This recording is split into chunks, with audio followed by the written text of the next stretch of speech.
नमस्कार, मी आरती. Maharashtra express news मध्ये आपले स्वागत. तर पाहूया आजच्या काही विशेष घडामोडी. मुस्लिमांचे 5% आरक्षण रद्द करण्याच्या महायुती सरकारच्या निर्णयाविरोधात मुंब्रा येथे राष्ट्रवादी काँग्रेस शरद पवार गटाचे तीव्र निदर्शने केली. शैक्षणिक आणि सामाजिक मागासलेपणा दूर करण्यासाठी आरक्षणाची मागणी आंदोलकांनी लावून धरली आहे. 2014 मध्ये मुस्लिमांना दिलेले 5% आरक्षण रद्द करण्याचा निर्णय महायुती सरकारने घेतला आहे. त्या निषेधार्थ मुंब्रा येथे शरद पवार गटाने आंदोलन केले.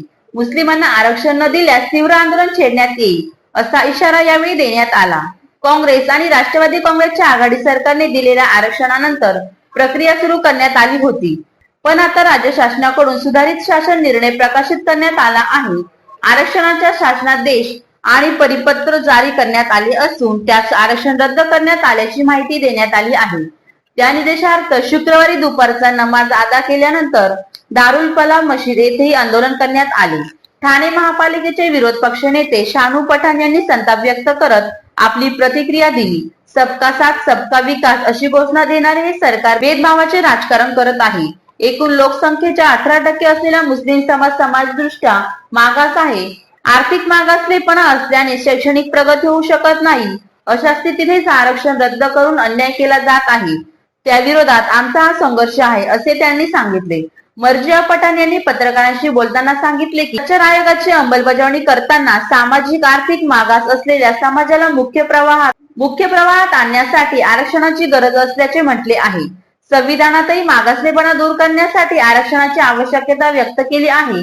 आरक्षण हा अधिकार आहे, तोच काढून घेण्यासाठी फक्त मुंबईतील आलेख तपासला जात आहे. पण हे सरकार फक्त मुंबईसाठी निवडून आलेलं नाही, ते संबंध राज्याचे आहे ना. मग गोरगरीब मुस्लिम समाजावर अन्याय का केला जात आहे? संविधानाने शोषित पीडित वर्गाला त्यांचा दर्जा उंचवण्याचा अधिकार दिला आहे. नवीन वटहुकूम काढून चालू अधिवेशनातच मुस्लिम आरक्षणाचा कायदा करावा अशी मागणी केली. त्यामुळे हा प्रश्न येता काळात पेटतो का? त्याचे काही वेगळे परिणाम दिसतील का हे पाहणे महत्वाचे आहे. 5% आरक्षण जो हमारी सरकार ने दी थी वो ये सरकार ने इम्प्लीमेंट ना करते हुए रद्द कर दिया. जबकि हमको कोर्ट में जब इसको चैलेंज किया गया था 5% आरक्षण को, कोर्ट ने कहा कि माइनॉरिटीज और मुसलमानों को 5% एजुकेशन पे आरक्षण रहना चाहिए. कोर्ट ने भी उसकी वजह से भूमिका रही थी. लेकिन ये सरकार, बेशरम सरकार, नकारा सरकार ने ये भूमिका लेके इसको इम्प्लीमेंट नहीं करते हुए इसको रद्द कर दिया. ये सरकार की आज भूमिका से मालूम पड़ता है कि फैसिस्टवादी सरकार है. ये बाहर से जो अमीर अरब लोग है, यूएई, सऊदीया, ओमान, उनको गले लगाती है, लेकिन देश के, महाराष्ट्र के गरीब पिछड़े मुसलमान, मराठा, इनको धुतकारती है. ये भूमिका से उनका एक क्लियर हो गया कि देश में जब आप 18% आबादी की माइनॉरिटी मुसलमान तबकों को आगे नहीं बढ़ाओगे, उनको एजुकेशन के माध्यम में जब सरकार को नहीं लेके जाओगे, देश में पूरा देश महाराष्ट्र तरक्की नहीं कर सकता. आगे भूमिका हमारी यही रहेगी. हम हमारे विधानसभा में सभी एमएलए हमारी पार्टी को कहेंगे और माननीय पवार साहब और हमारे एमपी उनको भी ये कहेंगे इंडिया अलायंस को कि ये आवाज विधानसभा लोकसभा में कंटिन्यू करें. Thank you. 2014 मध्ये महाविकास आघाडीने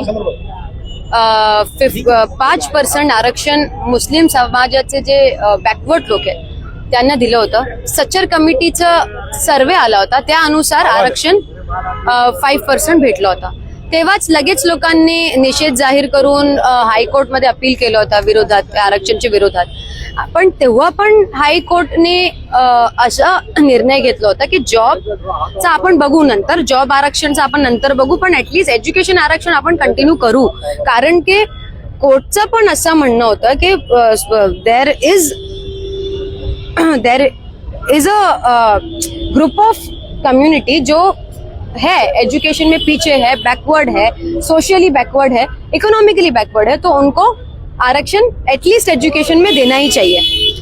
मगर अब फिर महायुती सरकार ने आरक्षण जो है वो रद्द कर दिया. तर माझा असा प्रश्न होता की म्हणजे सरकार आहे महाराष्ट्रामध्ये, जी सरकार आली महायुतीची, मला प्रश्न करायचा आहे की तुम्ही फक्त मुंबईसाठी निवडून आले का, की मुंबईला आपण डेव्हलप करू फक्त आणि बिझनेसमॅन लोकांना आपण फक्त पुढे करू का? हा महाराष्ट्र फक्त मुंबई नाहीये, मुंबई फक्त पूर्ण महाराष्ट्र नाहीये. माहितीये मला की आपल्याला मुंबईला अजून पुढे करायचं आहे, पण फक्त मुंबई महाराष्ट्र नाहीये. मुंबई महाराष्ट्र में बहुत ग्रामीण भाग है। अगर आप महाराष्ट्र का सर्वे करेंगे, इतने छोटे छोटे गांव और रूरल एरियाज है जहां पर बच्चों को पढ़ाई के लिए पुश देना जरूरी है, चाहे फिर वो मुसलमान बच्चे हो, चाहे फिर वो दलित बच्चे हो, चाहे फिर वो मराठा बच्चे हो।